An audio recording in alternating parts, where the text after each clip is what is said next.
La semaine dernière, une première rencontre entre le gouvernement, le patronat et les syndicats a eu lieu pour évoquer le dossier des retraites.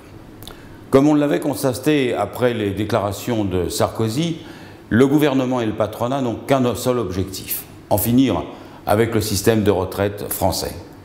Pour cela, chacun va en répétant chaque fois qu'il le peut que le système ne marche pas, que le trou se creuse, qu'il va devenir énorme. Le Premier ministre lui-même lâchant un chiffre définitif, si l'on ne fait rien en 2050, le trou sera de 100 milliards d'euros.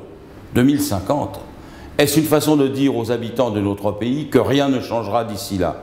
Qu'aucune action, aucun choix démocratique ne serait à même de modifier la société dans les 40 années à venir.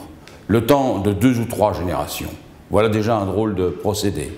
Mais que signifie ce chiffre colossal de 100 milliards d'euros de déficit?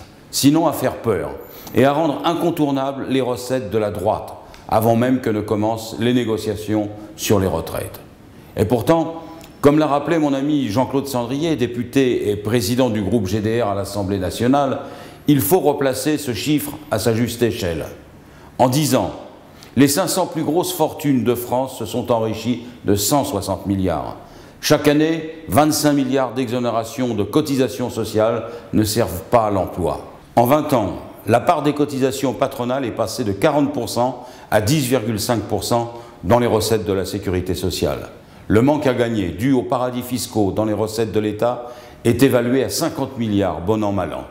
Et cette liste pourrait être encore allongée.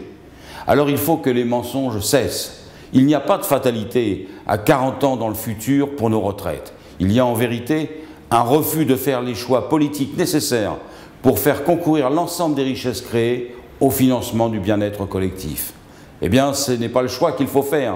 C'est pourquoi je partage le mot d'ordre d'action lancé par les syndicats pour le 23 mars prochain.